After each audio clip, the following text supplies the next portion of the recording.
This podcast is brought to you by Progressive Insurance. You chose to hit play on this podcast today. Smart choice. Make another smart choice with AutoQuote Explorer to compare rates from multiple car insurance companies all at once. Try it at Progressive.com. Progressive Casualty Insurance Company and Affiliates. Not available in all states or situations. Prices vary based on how you buy. Every day, thousands of Comcast engineers and technologists, like Kunle, put people at the heart of everything they create. In the average household, there are dozens of connected devices. Here in the Comcast family, we're building an integrated in-home Wi-Fi solution for millions of families like my own. It brings people together in meaningful ways. Kunle and his team are building a Wi-Fi experience that connects 1 billion devices every year. Learn more about how Comcast is redefining the future of connectivity at comcastcorporation.com/Wi-Fi.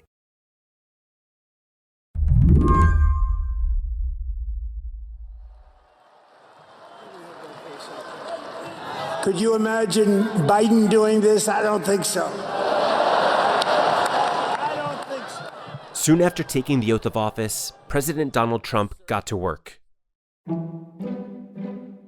Right after the inauguration, before he even left the Capitol building, Trump grabbed a handful of black Sharpies and he started signing. At first, things seemed relatively normal. Every president comes into office and has to sign a bunch of executive orders on day one. Professor Deborah Pearlstein is a constitutional law expert over at Princeton University. One set are pro forma orders that you see at the beginning of every administration that really just explain, here are the people we're going to appoint and put in charge and how we're going to allocate particular positions of the administration. Sir, the first is 22 cabinet and cabinet level appointments for your signature. Okay. Then, Trump headed over to the Capital One Arena. And if the first part of his day was more or less typical for an incoming president, well, the rest of the day was made for reality TV. He gave a long speech in front of a packed house full of red MAGA hats. It was like he was back on the campaign trail. He complained about windmills. He declared there were only 2 genders. And then he walked over to a big desk and grabbed even more black Sharpies. So I'm going to go right over to here, and I'm going to sign in front of you. Is that okay? Good. This was much more of a rally-based, televised event, aiming, it seemed to me, to maximize spectacle almost regardless of what the order actually said or did. The first item that President Trump is signing is the rescission of 78 Biden-era executive actions, executive orders, presidential memoranda, and others. It reminded me a lot of season 1, the finale from The Apprentice. You know, he's getting applause for each order that he's signing. Do you think this was effective? I think for his base, which surely watches all of this stuff, I imagine they thought it was a real display of power, right?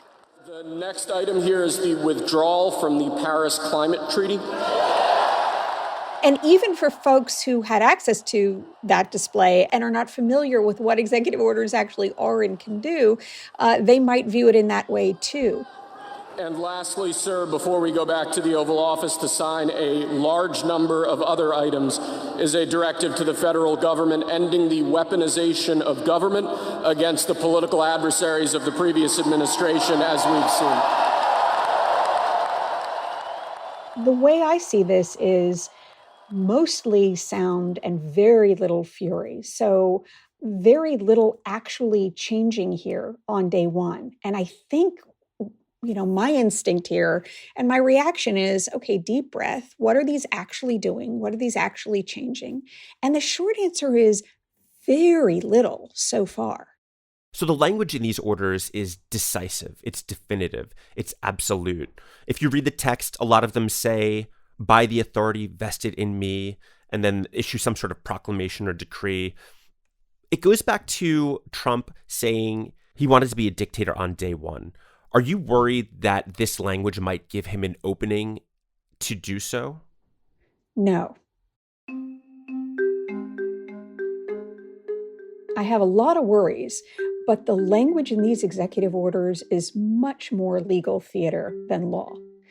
The by the authority vested in me language is to say, interpret the Constitution in a particular way, have no actual meaning and no actual effect and will not be persuasive even with the current Supreme Court. It's about theater and maybe television, but not about actually affecting legal change. Today on the show, unpacking Donald Trump's executive order marathon.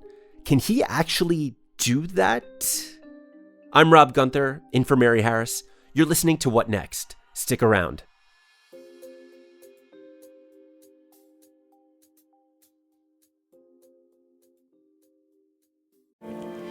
This episode is brought to you by NRDC. Our nation's environmental safeguards face their gravest challenge ever.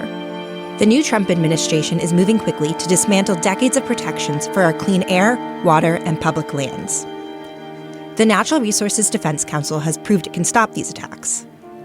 NRDC filed the first environmental lawsuit against the previous Trump administration and maintained a blistering pace, filing 163 legal challenges and winning victories in nearly 90% of resolved cases to protect wolves, bees, and other endangered species, block the Keystone XL pipeline, regulate chemicals hazardous to our health, and more.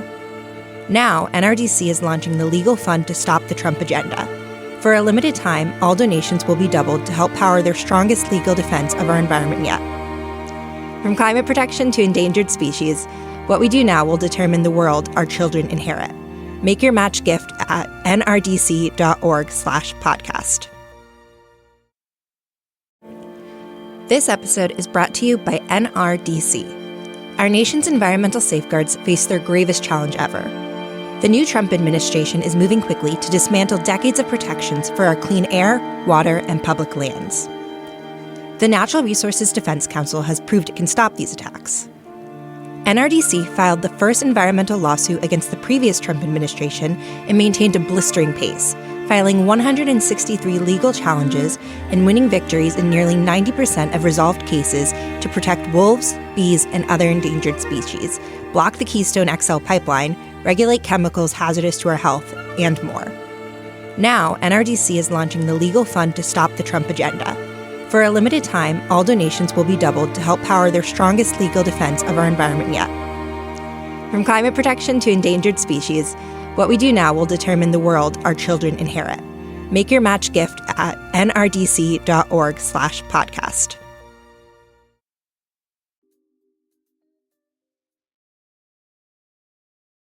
So all day on Monday, if you were following the news, if you were watching the inauguration, you heard the words executive order and executive action a lot. So I thought it might be helpful for you to define those terms. Executive orders are a specific term.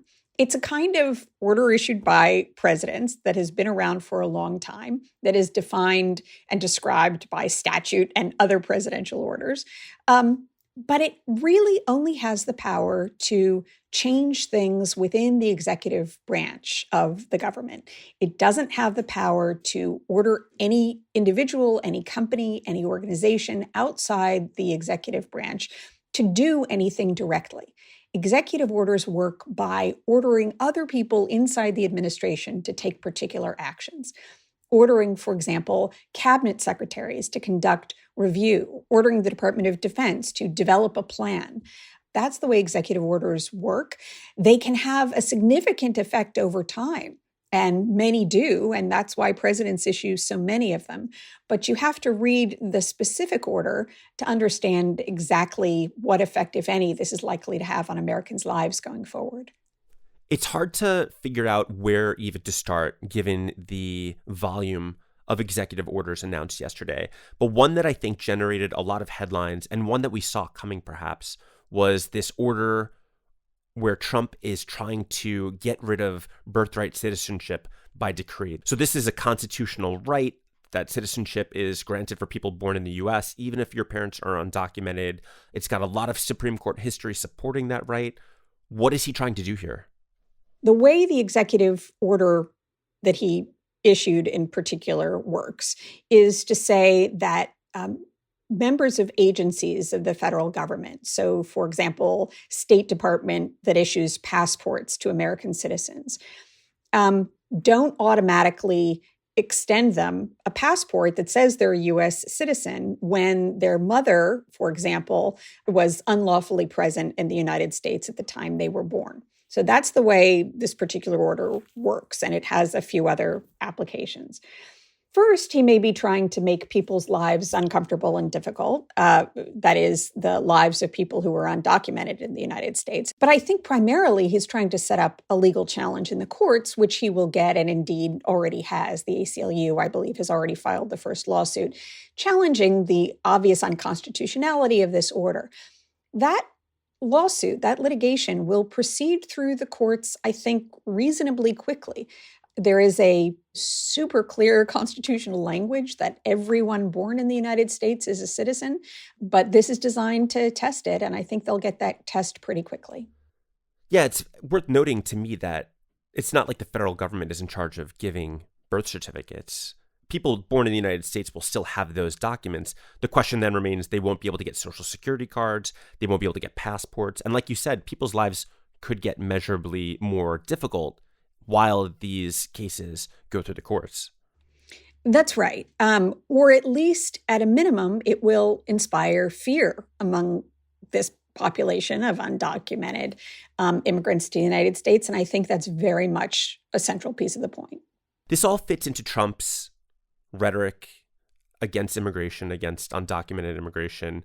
And I was also struck by an order basically ending the process of seeking asylum in the United States. We saw on Monday people being denied at the border their 1 p.m. asylum cases. Is that also something that goes against U.S. law? So under both international law and U.S. law, there are rights to seek asylum. Canceling appointments, particular appointments at the border, is something that's within the administrative power of any executive administration to do, but it doesn't begin to answer how the courts will respond to actual policy change or the actual implementation of these orders. Those are among the kinds of moves that I think we will see play out in the courts. Now, on the immigration front, I think it's much less clear how the courts will decide than how they'll decide questions, for example, on the attack against birthright citizenship in the United States. There have already been significant inroads into otherwise guaranteed rights to seek asylum in the United States, rights to due process while in detention, in immigration detention, and so forth. But at a minimum, this is going to take some time to play out, and the courts will absolutely be involved. I want to turn to another executive order that doesn't focus on immigration. I want to talk about the executive order delaying enforcement of the TikTok ban. This ban was recently passed by Congress. It was upheld by the Supreme Court. What exactly did Trump do? And does he actually have the power to do it? So the TikTok executive order is maybe one of the best examples of legal theater. The president absolutely has the power to issue the order because, in fact, it does almost nothing. It doesn't change, nor could it change, the fact that there's a law on the books passed by Congress. That law still applies. And that law requires that ByteDance, TikTok's Chinese-controlled owner, divest its ownership interest. And having failed to do that, it prohibits domestic companies like Apple from hosting the app on their app stores, for example.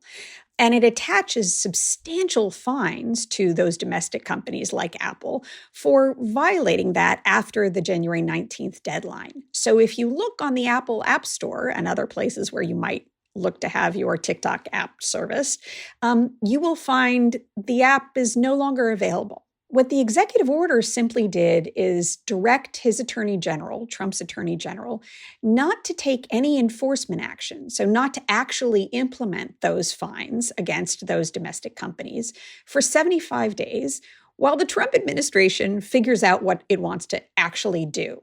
It makes very clear to the careful reader the administration has made no actual policy decision about what action it's going to take, and it counts on the notion that if it promises companies like Apple and Google that it won't take any action to enforce these enormous fines against them for 75 days, those companies will find that enough assurance that they'll go ahead and continue to host the app. We can see it by the way those companies are actually behaving. They don't buy the administration's reassurances, nor should they. Yeah, it sounds like it would really need congressional approval to undo this bill. And I'm seeing people like Senator Tom Cotton publicly coming out against Trump's position, saying that TikTok should be banned. I mean, how do you see this playing out? Is it going to play out in court? Is it going to play out in Congress? Both? I think the first place we should look is Congress. The constitutional and most clearly available path here is you don't like the law? Go to the Republican-controlled Congress and have your Republican majority vote to repeal it and sign the repeal into law. That doesn't appear to be happening anytime soon. And given that the Supreme Court has already upheld the statute, there are really very few legal avenues left. Trump also issued a series of environmental-related executive orders.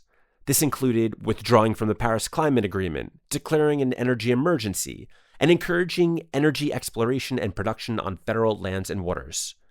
One of the things is to really try to roll back what was called the Green New Deal, or expenditures under the Inflation Act that were authorized by Congress during the Biden administration that are designed to speed more climate-friendly policies and expenditures in the United States. Things like funding for electric vehicle charging stations. What the order does there and what the order can do there is pause the disbursement of funds that were already appropriated through those laws passed by Congress. Pausing the disbursement of those funds is within the power of the president to do. Over time, not allowing the release of those funds ever may become a problem, and in fact is likely to become a problem under some of these laws. The president can't simply refuse to expend funds already appropriated by Congress. This is a good example of the kind of executive order that may have a significant impact, but that we're going to need to watch play out over time. And even then, we're apt to see significant challenges in court. You know, the one set of actions to me that feels the most durable and the most lasting are the executive orders pardoning the people involved in the January 6th insurrection. This seems like something that's going to have a very immediate, tangible impact. The pardons are really, I agree with you, the most concerning action to come out of the new administration. And I worry about those for a host of reasons. And indeed, the control over the Justice Department and the FBI more broadly are some of my greatest concerns going into the new administration. It's partly, of course, that to some extent, these actions put back in the general population people who were sentenced to lengthy prison terms because of violent actions.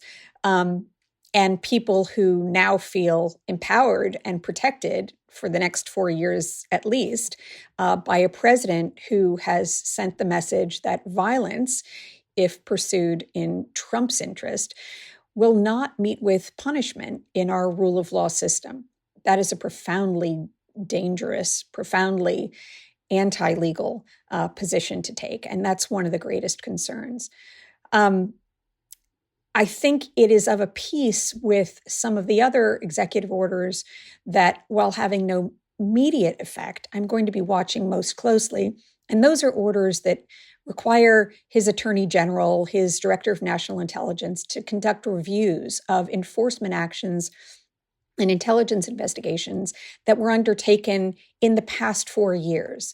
So this is, as he's promised to do, going after members of the Biden administration, members of the career civil service in the Department of Justice and the FBI, in the intelligence community, who investigated or were responsible for trying to actually follow the rule of law when it came to Trump's own actions. Whether or not they succeed in carrying out those retaliatory efforts, I think, is a large question.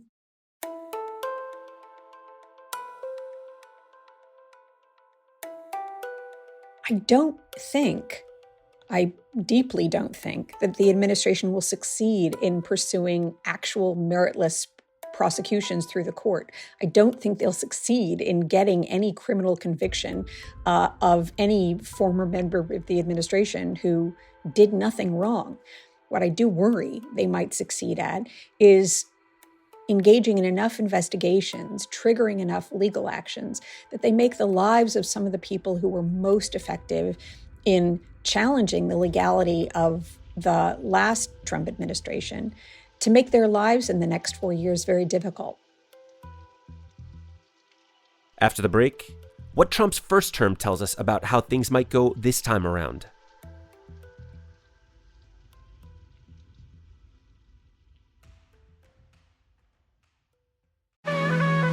This podcast is brought to you by Progressive Insurance.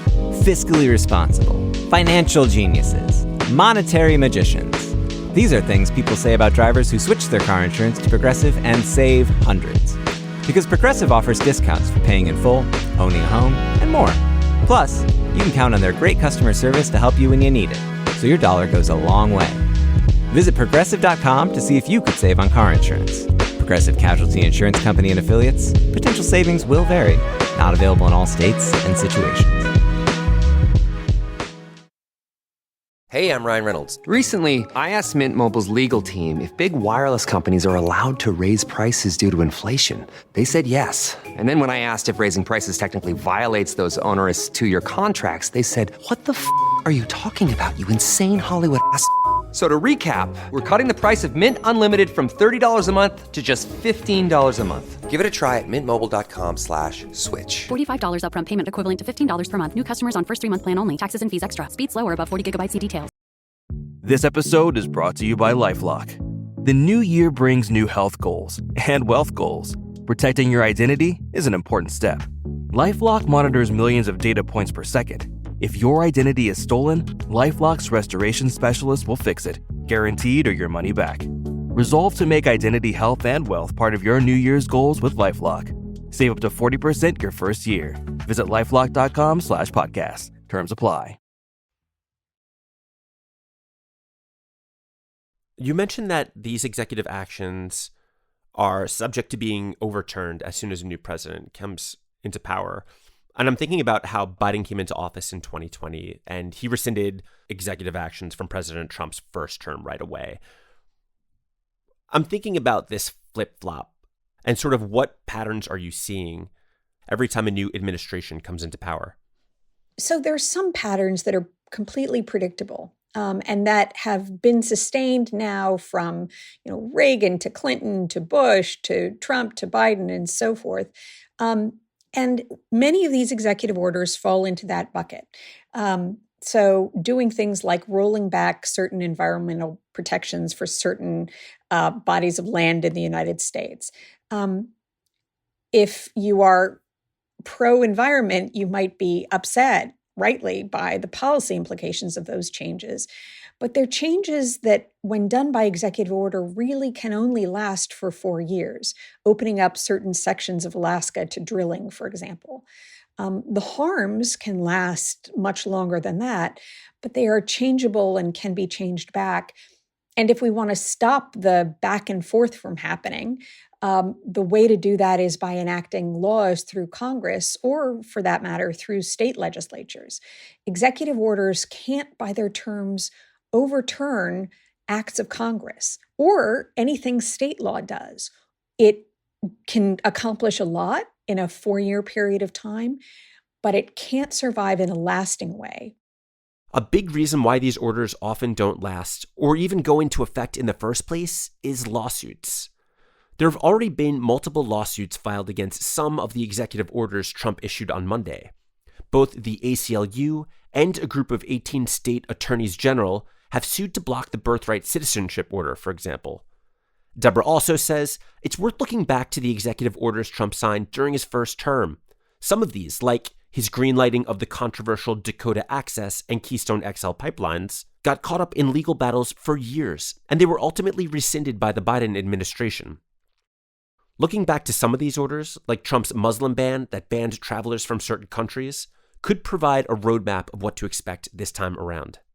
The original action that was called the Muslim ban, the original executive order, was immediately blocked in the federal courts, not without a great deal of chaos, as you may remember, in the airports, but it was enjoined as violating multiple laws, including the particular law that had passed by Congress that empowered the president to enact the order in the first place. The administration came back. It revised it once. That ban was also blocked by the court. It went back. It revised it a third time. And it was only that third ban, which was significantly narrowed in some important ways, that made it to the Supreme Court and was ultimately upheld. Okay, so I read your thread on Blue Sky about the limits of executive authority and executive actions. I was getting the sense that maybe you're trying to put some cold water on the fear and I think the hype that Monday's announcements got. Is that a fair interpretation of your overall thread, of your overall argument? I think that is, right? This is not to say that with the new administration, we're not going to see some changes and some really consequential changes ultimately.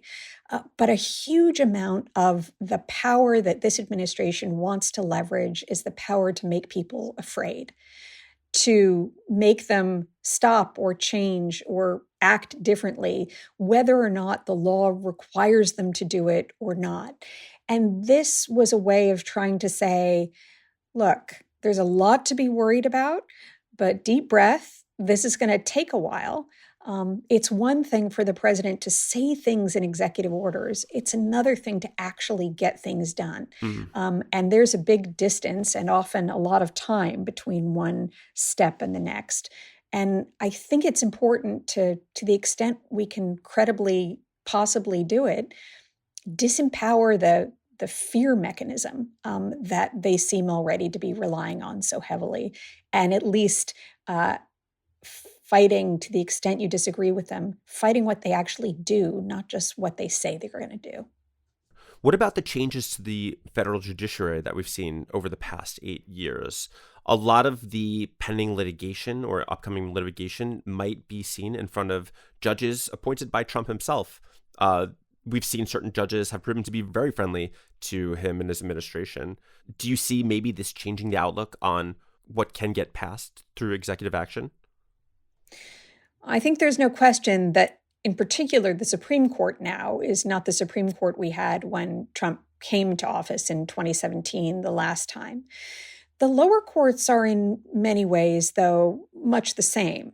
I think we will see a lot of pushback in some areas of the lower courts. And here, as the challenges to administration actions come from the left in the next 4 years, as opposed to the right, which we saw in the past 4 years, you'll see fewer legal actions coming solely out of a single district in Texas, or actions coming solely through the Fifth Circuit Court of Appeals, which is extremely conservative.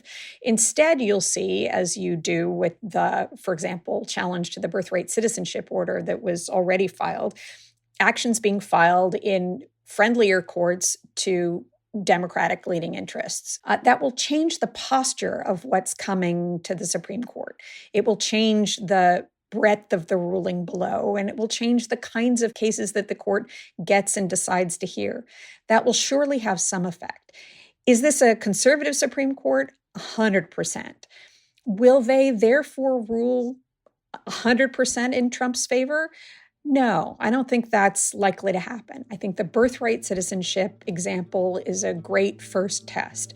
There is an array of constitutional scholars on both the right and the left who say birthright citizenship is as clear as the Constitution gets on available rights.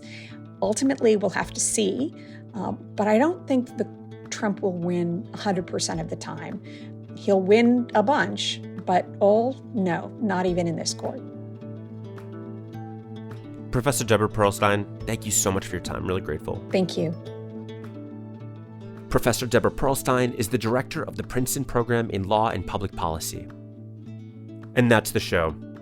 A quick heads up. This week, our sister show, What Next TBD, is launching a new series. It's called The Discourse. Every week, Lizzie O'Leary sits down with one of Slate's tech experts to talk about the news that's burning up our feeds. This week, we kick things off with Elon Musk and his interesting, possibly fascist inauguration hand gestures. But here's the thing. You can only hear the discourse on Slate Plus. You can join Slate Plus directly from the What Next TBD show page on Apple Podcasts and Spotify. Or visit slate.com/TBD Plus to get access wherever you listen. What Next is produced by Paige Osburn, Elena Schwartz, Anna Phillips, and Madeline Ducharme. Ben Richmond is the Senior Director of Podcast Operations here at Slate. And I'm Rob Gunther, in for Mary Harris. Check me out on Blue Sky. I'm at OneRobGunther. Thanks for listening. Talk to you soon.